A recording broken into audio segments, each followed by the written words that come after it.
All right, ladies and gentlemen, it looks like we're up and running.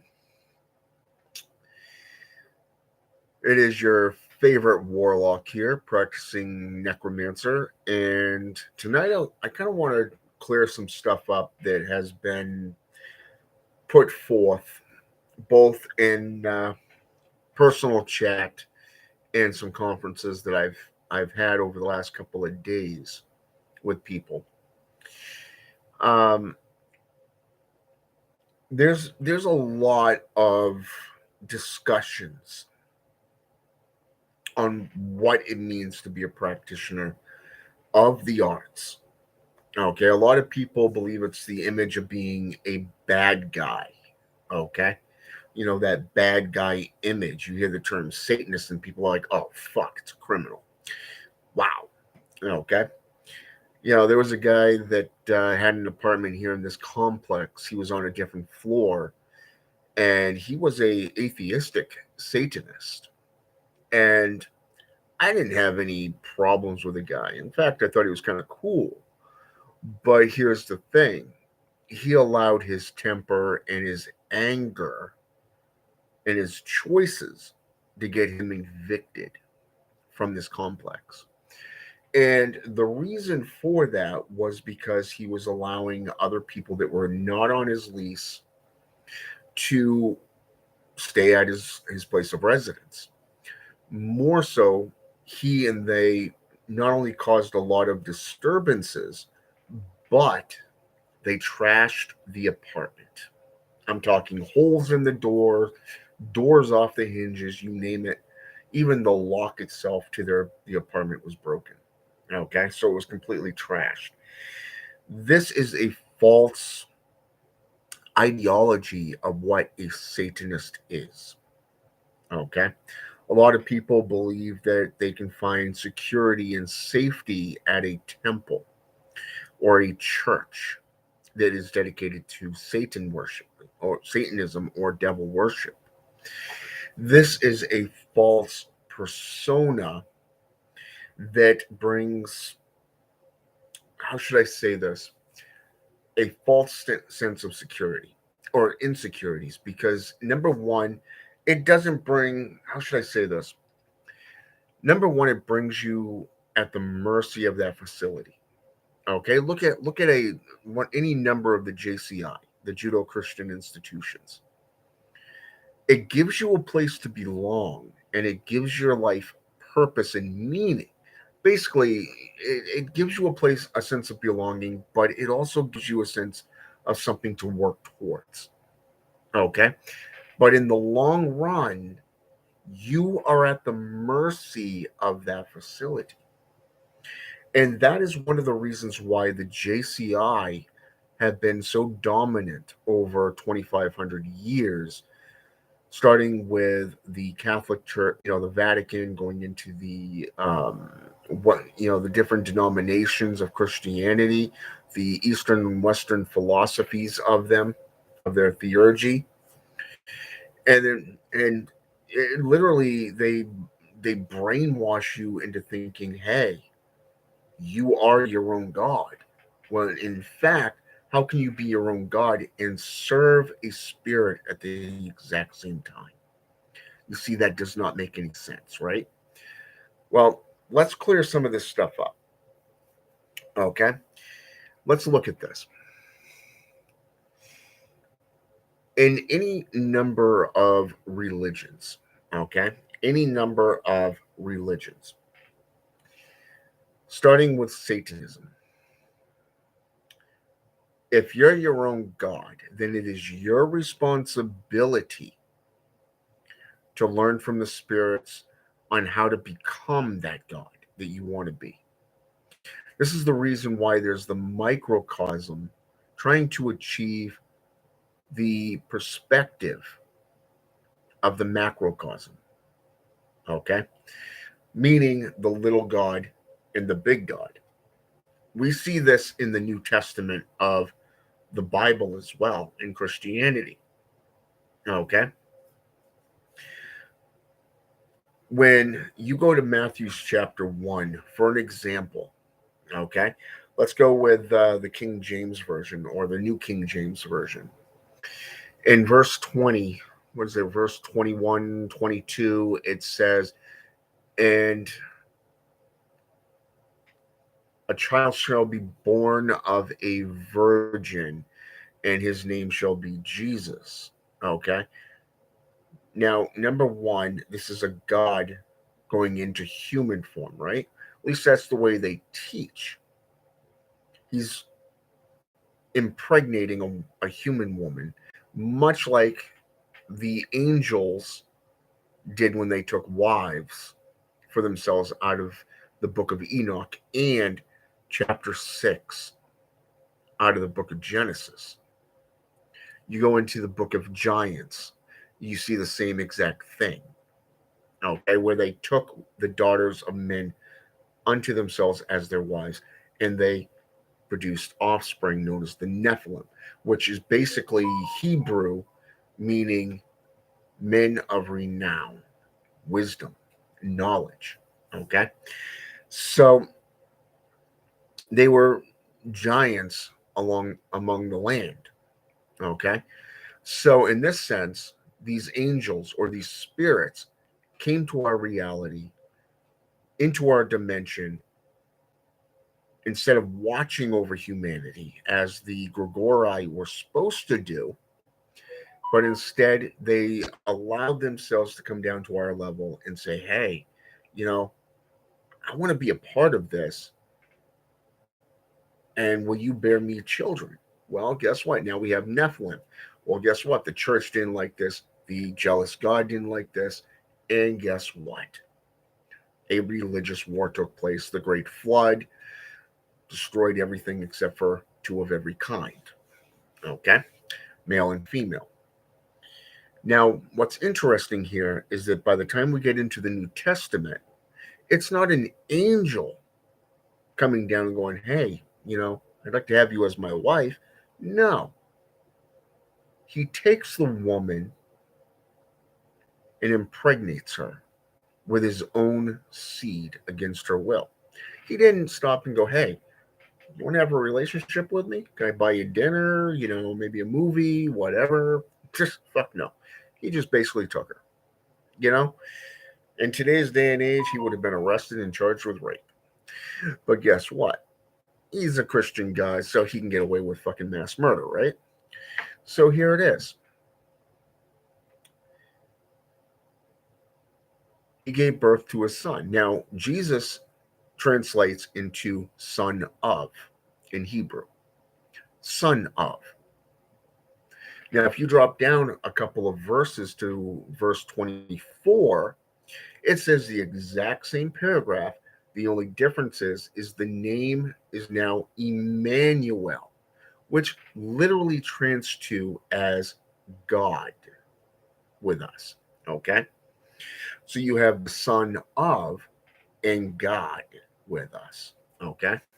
So by the time you get to John chapter 1, verses 1 and 14, we see where or John, what is it?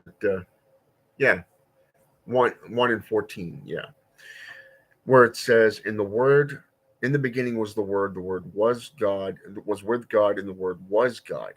Then you drop down to verse, I think it's like 12 or 14 region. Can't remember exactly. It's been a while since I've actually read that chapter. And it says, and the Word was made flesh and dwelt among us for a little bit. Okay. This is where that came from. Okay. So again, you're seeing where the spirit world of the gods and the angels and the demons have all come to our dimension to dwell with us humans, to teach us and to educate us. Okay. Now, the Bible itself is literally a book of demonolatry. Okay. It's full of witchcraft. I can't tell you how many chapters and verses throughout the 66 books deal with sorcery. Okay. Not mentioning all the violations of the Ten Commandments. Okay. But here it is. The one thing that it does show is what a servant is. Okay. And we see this also in the book of Matthew's, Mark, Luke, and John, where Jesus is sitting in front of the Pharisees. The Pharisees, okay? And you have this prostitute that comes in and just starts washing his feet. And they get on him. How can you let this filthy woman do this shit to you? You're supposed to be this great Messiah, right? Is this not temptation? Is this not blasphemy? So you're gonna let this fucking hoe do this shit to you. Wow. Now, if you notice, he said, I did not come here to save you. I came here to cleanse your sin. Okay? Because every time he speaks, he's referring himself as the Son of God, the Son of God. Okay? So you're not just seeing this within Satanism, which is literally nothing more than reverse Christianity, thanks to Anton Zandalevay. And now today it's more atheistic, thanks to Peter H. Gilmore. And then you get people like Lucian Graves, who's making it, Luciferian, the two beings, Satan and Lucifer, being the same deity. And it's like, no, Lucifer's an archangel, Satan is a Grigori. Have you not read the Jewish Haggadah, the Zohar, the Talmud? Should I go on? You see my point. Okay, anybody who's ever read these materials, these ancient scrolls, in these ancient texts, would know that Satan and Lucifer are not the same being, but two separate entities. Okay, even the Bible calls them two different beings, and yet people assume that if you're not of God, you're of the devil, and all of these beings are supposedly one being creating all this havoc. Wow. Hmm. That's why we have so many names for different demons depending on the region of the world, right? So here it is. The Webster's Dictionary, okay? The Webster's Dictionary, even the more updated one, I actually have the one that is from 2011. And it classifies a servant as someone much like a hostess or a waitress, somebody who serves in a dining hall, if you will, or a restaurant type setting, and you're delivering food and wine. But it also serves the depiction of a religious person that is serving a spirit, that is serving a spirit, okay, in a religious perspective, okay. And when we go back through history, what do we see? We see those who practice Haitian Voodoo or African Caribbean traditions, such as a Marimberos, a Polero, a Tata. Okay. Or let's go with a Hungan, a Membo, or a Caplata, a Bokor, serving the Loa. Okay. So you're not just seeing those who serve the Orisha, but you're seeing those who serve the Loa. Okay. When you get into Hermetics, such as the Kabbalah, you got those that are working with angels. Okay. When you get into demonolatry, you got those who choose to work solely with demons. Okay. And if you get into Hinduism and you get into to let's go with how should I say this, Hindu and ancient Middle Eastern lore, such as Islam, you're dealing with the jinn, also known as genies. So you got two depictions here, not just that of Devi. Okay, the Devi can be both good or evil, but they serve as spirits that can teach and guide you in certain applications. Okay, they teach you certain lessons that you need to learn in life.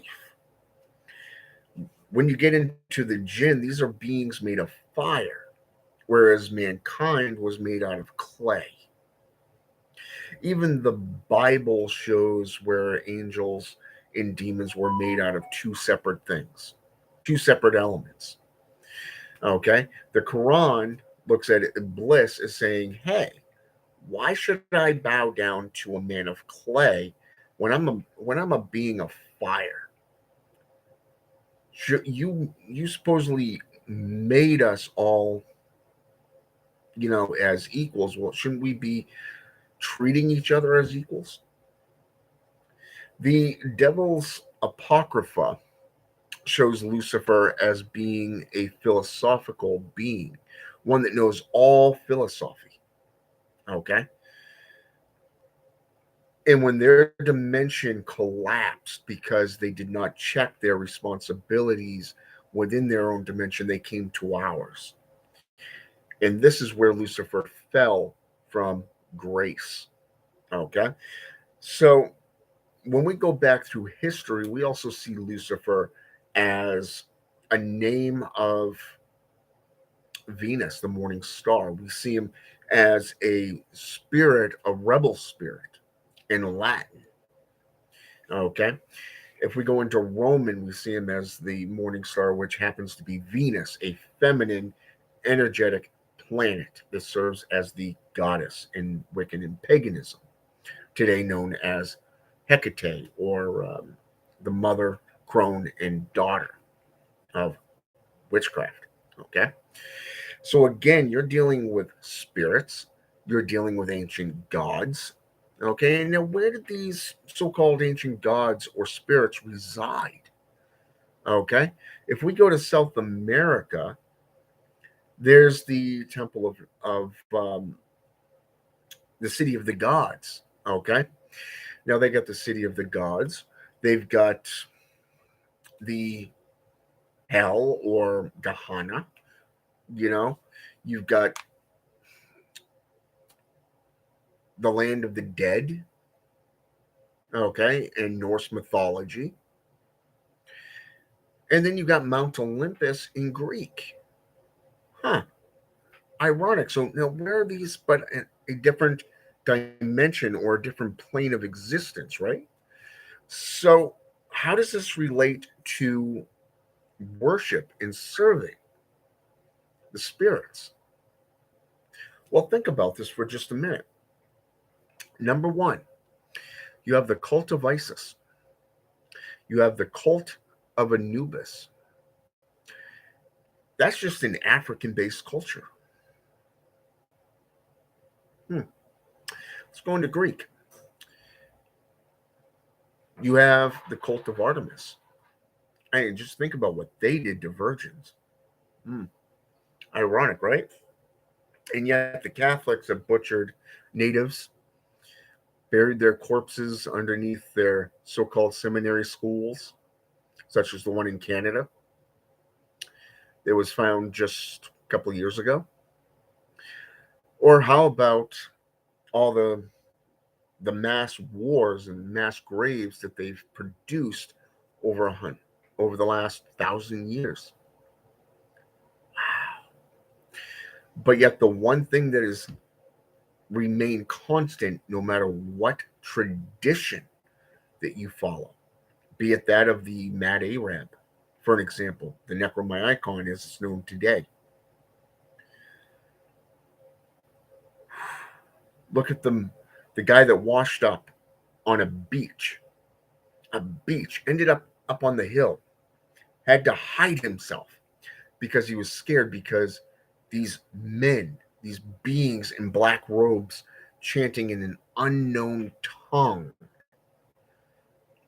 coming up the mountain cliff, and all of a sudden an ogulist comes up out of the ground and starts glowing. They realize, hey, this enemy has entered into our encampment, our holy place. We got to chase him, right? But yet, by the time the guy realizes he's not being followed, he returns only to find the cloaks, the robes, empty, no bodies, no nothing. Ironic, isn't it? Now let's take H.P. Lovecraft. His version. Supposedly he made a deal with the devil or these ancient gods, Cthulhu, the dreamer. And yet, it was said during a party that they heard these wild animals screeching, blood curdling screams. And by the time they got into his study, there was nothing but blood everywhere, like something had ripped him apart. Other stories say he just disappeared. Hmm. I mean, you got all these accounts from various different religions, and that's just the tip of the iceberg. Okay, just the tip of the iceberg. You got ancient Greek myths of humans and heroes going into the underworld, such as Odysseus in Homer's Odyssey, or how about Dante in Dante's Inferno, hmm. talking about the nine realms of hell, who ironically have the nine lords of hell that rule over each dimension. Hmm. The Russian classic variation of it has 13 levels of hell, each one worse than the last, with the devil himself encased in fire and brimstone in the bottom, all his mouths down the center. To his right, to his right, his most loyal soldier, and to the left resides all those who betray. Hmm. Now, who was the one that betrayed Jesus of Nazareth? Hmm. Ironic, isn't it? So he's on the left hand. Yep. But here it is. Even in Second Corinthians chapter 4, verse 4, it says that Satan is the god of this world. Not God, not Yahweh, not Allah, but Satan. Okay? So knowing this, what is a servant? What is a servant? A servant is somebody who has given their lives to a certain spirit, entity, in a ceremonial service perspective, dedicating their lives to that particular servant.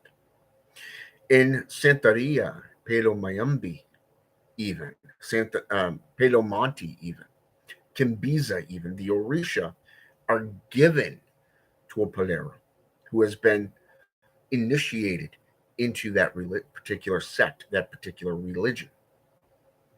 Wow, imagine that, right?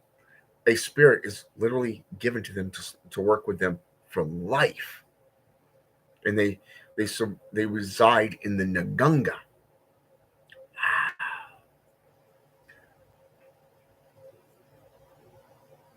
Interesting, isn't it?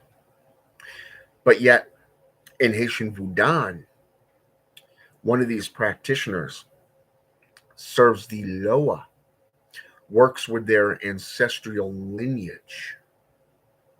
So you got the spirits of the dead, the ancestral spiritual line, working with these practitioners, the Mambo, the Hungan, the the Papa, the Mama, you know, the Capilata or the Bokor,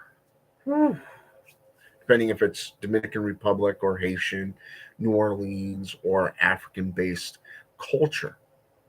Okay, so these these practitioners have dedicated their lives to working with the Loa in their ancestral lineage. They're gaining their knowledge through their ancestors. They're giving and worshiping, not just giving offerings and sacrifices to the Loa, be it the Rada, the Petro, or the Gadi family of Loa, but they're also giving their time and their energy to serve them as ambassadors, as servants.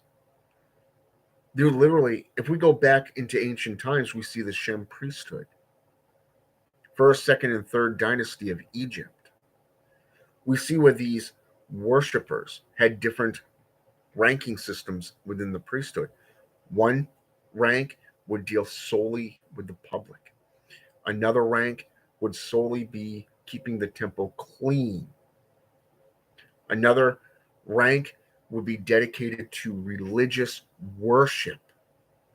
Another rank would be doing all the ceremonies, all the religious rites, such as embalming a recently departed person, cleansing their body, meaning washing with special herbs, mummifying that body while working with the Egyptian Book of the Dead. Wow, amazing, right? And then you would see how these servants of these gods or these spirits would literally go to war, such as that of those who would serve Ares, the god of war in Greek mythology.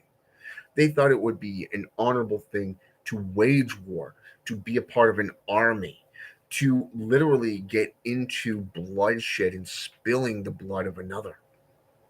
Anyone not in an army was considered to be weak, inferior, deserving of death and conquering. So is it really too far of a stretch to see where the Knights of Templar came from? Or how about the Persian army? How they waged war in the name of God? The Persian army conquered most of the world, but yet it was the Knights of Templar that fought in the name of God. And it seems like God never had a unending amount of enemies, right? I mean, history has shown that. Today it's transgenders and it's pansexuals and lesbians and women's rights. Wow. And don't even get me started on the various different types of religions that are out there that are recognized by the world, by the way, that they don't like because it goes against their teachings, their philosophies. But yet, when you look at it, you have spirits working with humans, humans working with spirits, learning from these spirits. Did you ever stop to wonder in demonology who your patron is, who your creator is? What made you get into your religion, your philosophy? What is it about working with demons or the jinn or the angels or, say, for an example, the old gods such as Cthulhu or that of, say, Chernobog? How about Anubis, Isis, Ra, Set, or Hades, Zeus, Athena, Hecate? Or how about Loki, Thor, Odin, Fenris? Hmm. Think about this for just a minute. I want you to think about that earnestly. If you don't believe in these spirits, why are you calling on them? If you think that they're just aspects of you, why are you calling on them? If you're performing magic, such as baneful or wrathful sorcery, and you're calling on an angel of death and destruction, you're giving your energy to that being. You're giving an offering or in a sacrifice in exchange for their service, and then you turn around and you deny their very existence, how is that not hypocrisy or duality? How are you not canceling out your very works? I was in a group chat on voodoo demonolatry. And one of the no, scratch that. It was just um, a satanic site on Facebook, and the question that was put forth was, who do I call on for destruction to curse an enemy? A lot of people just said, well, just do this or that. A lot of people, that's some of which that I've known for years, I might add, have said I would recommend this spirit or that spirit. All I said to this person was, you don't need a spirit to curse someone. All you need is the tools and the intent. Yes, you can open those doors. Yes, you can enrich that right by asking and petitioning these spirits for their guidance and their help to send legions of their underlings to attack this target, this victim. That's all it was. I got one like out of it. The rest just kept on going with the what ifs, or why don't you do this? Why don't you do that? No one paid any attention to the actual facts. This is what today's world is. So if you're going to work with the spirit, you don't want to deny their existence, especially when you're asking and petitioning them for their help. Okay? If you want to become a disciple or an apprentice of one of these spirits, why then would you deny them their very existence? I mean, look at the Satanic Bible for an example. Or even that of, say, let's go with Dr. John Dee and Edward Kelly, the Enochian Keys, for an example. Let's go with the Enochian Keys. What is that one saying in those?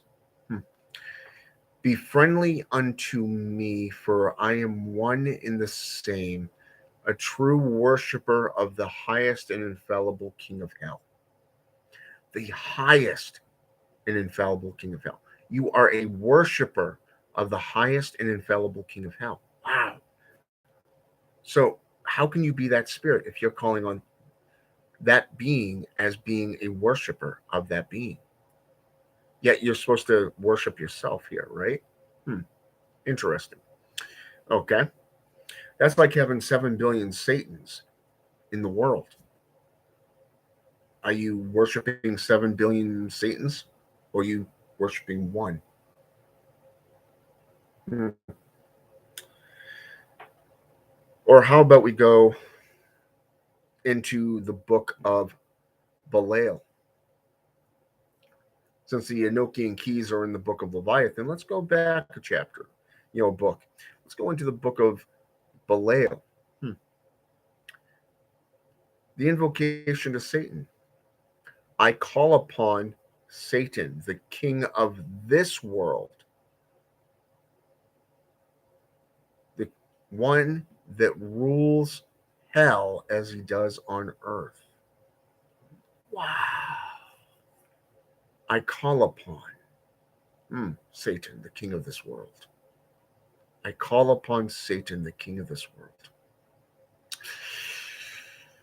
See, again, you're calling on a spirit, a God, basically, for their help, for their guidance. Let's go back into the book of Lucifer. The book of Lucifer talks about wanting God dead or alive, talks about the various different tools that are used in performing black magic, in performing summonings and invocations and evocations. Let's go back into the Book of Satan, the very first of the 4 books of the Satanic Bible put out by Anton Zandelavay. What does it say? Satan's little philosophy there. Again, Satan's words are on these pages, right? Not yours as a practitioner, but his. He's putting a philosophy through, forth. Even if you go into the adversarial Bible put forth by Michael W. Ford, you have the first 7 of these adversarial tomes, these rules, if you will, that says, and I quote, Lucifer represents, not Satan, but Lucifer. And that leaves the other 5 as Lilith represents. Okay? Now let's go back to the book of the Satanic Bible by Anton Zandelavay. You remember when I said the Book of Satan being the first? Let's go into the 9 satanic statements. What was that it starts out with, each one? Ah, right. Satan represents. Wow. Okay, so again, we're seeing where the spirit is representing something. Now, if we're supposed to be made in a spirit's image, okay, let's take the Bible for an example. It says in chapter 1, chapter 2, and chapter 3 that man and woman was made in the spirit first. That's chapter 1, verses 26 and 27. Being made in the spirit, right? In God's image. Going to chapter 2, verses 16 and 17. And it says that man and woman was made in God's image again, except for this time it was corporeal. So you went from incorporeal to corporeal, meaning you went from the spirit into the flesh. So you're representing 2 different realities here. 2 different realities. One hand, you have the spirit, meaning the spirit world. And on the other hand, you've been made flesh. You've been made flesh. So therefore, you're in a whole different shift of realities, a different plane of existence. Proving yet again that there's a difference between spiritualism, working with spirits and entities, and being a practitioner. And then you finally have how the woman was created from the man's rib. Okay? And he said, blood of my blood, bone of my bone, I call you woman. Okay? This is how the first man and woman were actually created in the physical sense, according to the Bible, but yet they've already been made like 3 times. Spirit, flesh, and then, oh, look, flesh and bone. Okay? Flesh and blood, bone, whatever you want to call it. So you went from being a spirit into a physical being, into a living being. So it's like different shades of gray, if you think about it. Okay?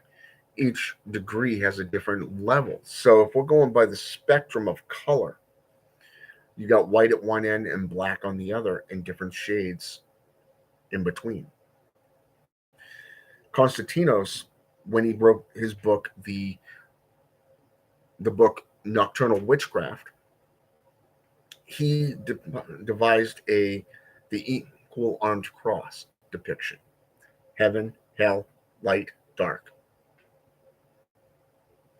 4 soul types in the center. Now, I actually took this and I started doing circles outside of that, kind of making it into a scientific thing. Those of you who remember going to science class, you would open that up and it would have a depiction of a spider web with various different animals on it, and it showing everything's connected. Okay, everything's connected.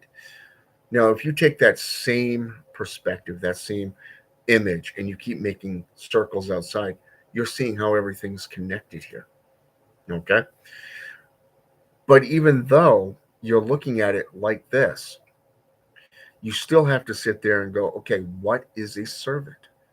If I am going to be an ambassador to Belial, who gives senator titles of importance, such as senatorships and ambassadorship, unto a practitioner and a devotee, what is a devotee? Number one, what is a devotee? The Webster's Dictionary literally goes into all of this. Goes into devotion, into devotee, into a servant. What does it mean to serve? It goes into all of this stuff.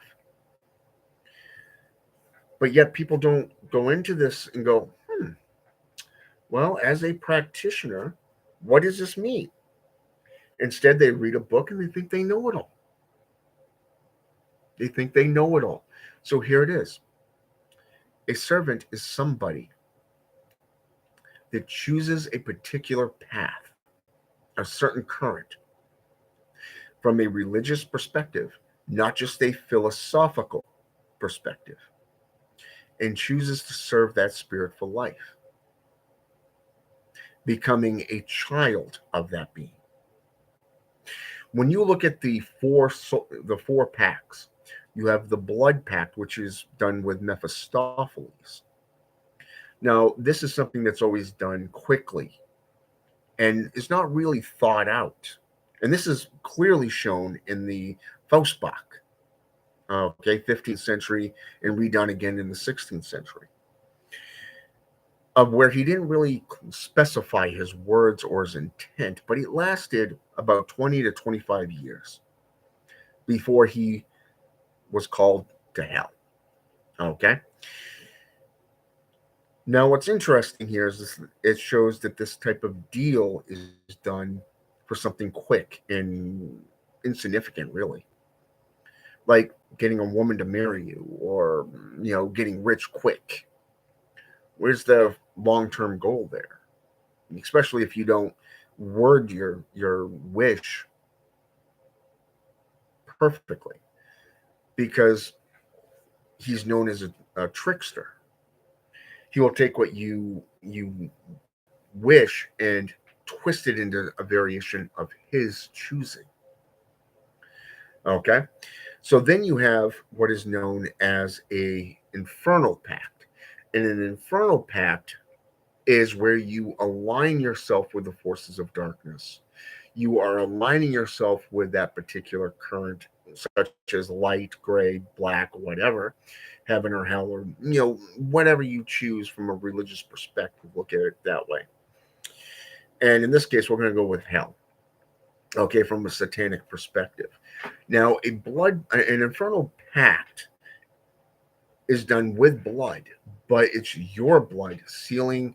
You're writing your name in blood. Your blood. It's normally like 3 drops of your own blood. So when you fill out the pact, it's literally coming down to what benefits you and the forces of darkness that you're aligning yourself with. So, unlike getting a blood pact where you just simply get something quick, momentary, you're literally now aligning yourself. You've shown, hey, I'm no longer a beginner. I want to align myself with this current because I like it. I want to know more about it and I'm ready to study it. So you become an adept, a student of that particular pathwork. That's what happens when you do an infernal pact. But now let's talk about a demonic pact, for an example. A demonic pact is where you align yourself with a specific entity. Okay. Now, here you're seeing where you make a personalized pact with a demon or an archdemon, a devil, even. Okay?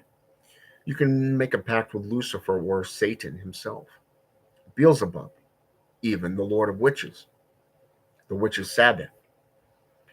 So you make that personal pact with the spirit.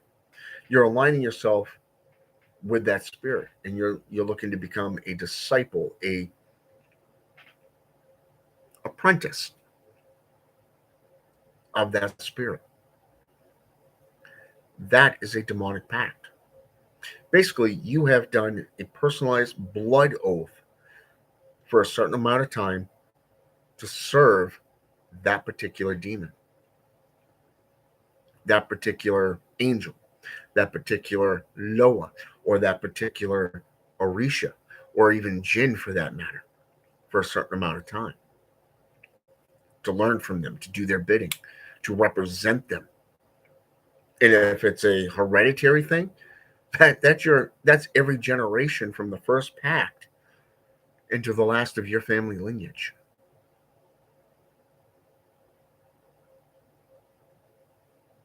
See, people don't know this stuff because they don't do their homework. And finally, you have what is known as the Dark Pact.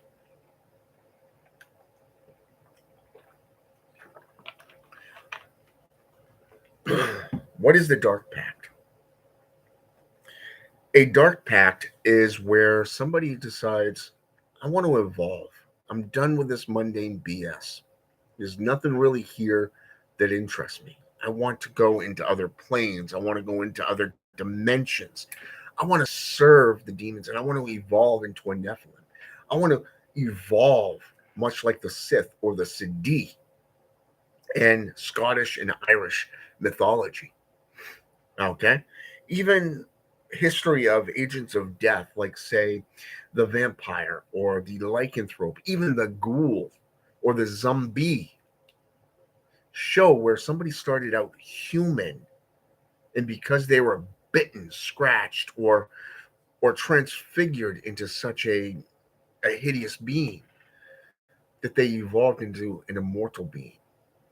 Look at Kakashi in Slavic, who made a deal with Baba Yaga, a human who became an immortal by removing his soul, placing it into a whole bunch of different items, and then on a mysterious island that nobody really knows. But yet it shows that he made the deal with that spirit. Keyword, deal, the pact. Okay? And this was to become something more. Okay? So now you've learned about the four pacts. So when you make this pact, now what do? Now you have to represent that spirit. Now you got to place yourself between the realm of the living and the realm of these spirits. You have to represent in a responsible manner. You have to be responsible for your own actions, for your own words. You have to be responsible for your own studies, your own practices, in leading others down that road. You represent the spirits and you represent the humans as the ambassador. You represent that once you get to that point. Normally, somebody has to be a full time practitioner from 4 to 7 years or even a decade before they realize, hey, I want to be more. I want to do more. It's like the further into isolation I get, the more I see clearly, the more knowledge I got, the less, or I should say, the more I find myself alone. I find myself hated by the world. Let's look back at some key figures here. Kakashi. became an immortal.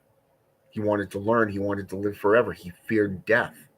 That's the key role there. He feared death, so he cheated the reaper of his prize and became an immortal soul, a fiend, if you wish, an unnatural being, much like the vampire or the lichen or the ghoul or the zombie, something of unnatural immortality. So what happened? He became a prisoner. He kidnapped the queen or the young princess, or depending on the story, and eventually he was chopped up, put in boxes, and buried at numerous points of the four cardinal directions. Okay, let's look at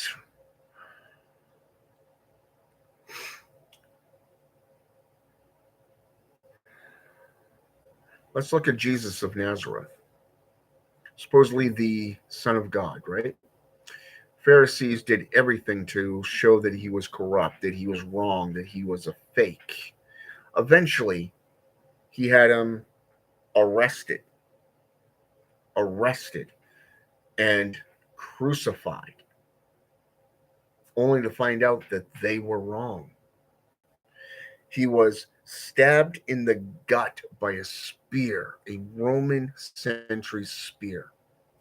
He was beaten, he was whipped, he was humiliated, spat upon, tortured, crown of thorns on his head. Oh, yeah, the whole kit and caboodle there. Now, what happened? Now he's this living embodiment, but yet he's still a spirit. Now he's a spirit. He's far more powerful than a human, right? And yet he's supposedly, every being answers to him now, according to Christian theology, the JCI theology. He's the one, he's the judge, jury, and executioner, basically. And he sits on the thrones. The four thrones. Everybody only knows about the one throne. Wow, one throne. And all these so called saints have their own thrones, right? But yet he's the main throne. But yet in Christian theology, there's four thrones that he rules over, with the great white throne being the one you don't want to be in front of. Because if you get in front of that one, you're fucked. You're going straight to hell. Okay? Now, what's ironic here is that we can even go into Egyptian mythology and we see Osiris, the mate of Isis. In one story, he was bitten by a serpent, died, and it was done by Ra. Wow. Another story says that he was chopped up, he was murdered and chopped up. And it was Isis that went to Anubis and learned the arts of necromancy and reanimation, and went by, found his all aspects of his corpse, his cadaver, his body, and brought him back to life as a whole god. Okay? So here, depending on the religion, the theurgy, we're seeing the same thing worldwide, of how anybody who chooses to take their destiny by the balls and make it their own becomes the outlaw and the enemy and is hunted down and destroyed with extreme prejudice. But the iconic role play here is you can reverse this. You look at the creator of roads, the Roman Empire. You look at what they did. They built an empire stretching from coast to coast. And what happened? They were destroyed by the Huns. The barbarians destroyed them. You look at the dark head, the dark shamans, the black shamans, who fought against the yellow shamans. They were wiped out by the Huns. You look at the Hashishin, organization that was founded in Pakistan, ruled from the 6th century to the 13th century, wiped out by the Huns. But yet its founder was originally a member of the Shem priesthood. They were run out of town. They were loved and hated, just like any witch or warlock in European folklore. Keepers of the sacred knowledge. But yet their responsibility was to keep the knowledge, to keep it pure. They answered to the spirits, not mankind. They didn't give a shit about giving up their lives for a cause. No, they did that proudly because they believed wholeheartedly in the end game, which was to end up in their God's kingdom. You look at the Knights of Templar and how they fought so fiercely. They were known as the protectors of the roads, the guardians of the roads, the passages. They fought in the first, second, and third invasion of the Middle East. They fought for Jerusalem. But yet, here's the ironic part. They were in it for the Holy Grail. They were in it for the power. And it cost them dearly. Just like it did Rome. This is what happens when you let ego and pride rule your life. You need humbleism. You need to be able to admit, hey, I don't know everything, but I can learn as much as I can. Today's practitioners, they're like today's women. They don't learn. But here it is. A servant is somebody who serves. Like the prostitute washing Jesus' feet, or those that serve in a temple, serving those gods in one capacity or another. Or even in an army. You see the same roles being played over and over again. But yet there's segregation, there's a lot of shit that shouldn't be there today, but there is. But that's what it means to be a servant. That's what it means to be able to work for a spirit. That's what it means to answer to spirits and to humans, because you answer to both. And history has shown this, not just in philosophy, not just in folklore, not just in religious perspectives. I mean, hell, even in ancient Gaelic, druids answered to the nature. And people literally went to them for advice and wisdom. Imagine that, ladies and gentlemen. So why do people not see this? When I was first recommended for the priesthood by an apostolic evangelist, a former friend, Wade Townley, he took me to this church, and there was this guy named David Smith. He was the pastor at the time. He stepped down from being a pastor and became a bishop and an ambassador role. And last time I heard, he was living in Columbus, Ohio, with his family. But hell of a guy. This guy had intuition that blew my mind. I got a lot of respect for David Smith in that capacity, but as a Christian and an enemy combatant. But the point is that you could be elsewhere and be talking to somebody, and all of a sudden you go to this church, and all of a sudden he just pushes you aside and go, I don't want you talking to that person about this, that, and whatever. And it's like, what the fuck? Well, who the fuck told you? You know? That's the spiritual insight that I'm talking about, the wisdom. And it's amazing how people can actually connect to the spirit in such a way that you can understand things. like understanding the different speeches, the different languages, like the demonic language or the Enochian language, the Theban language, or even various different cultural languages that if you listen, you can learn, you can pick it up. Even when you begin to speak it, all of a sudden it just becomes second nature, like breathing. But you got to humble yourself and you got to learn from the spirits. You got to understand what a servant is. What is an ambassador? What is a devotee? What is what does it mean to be devoted?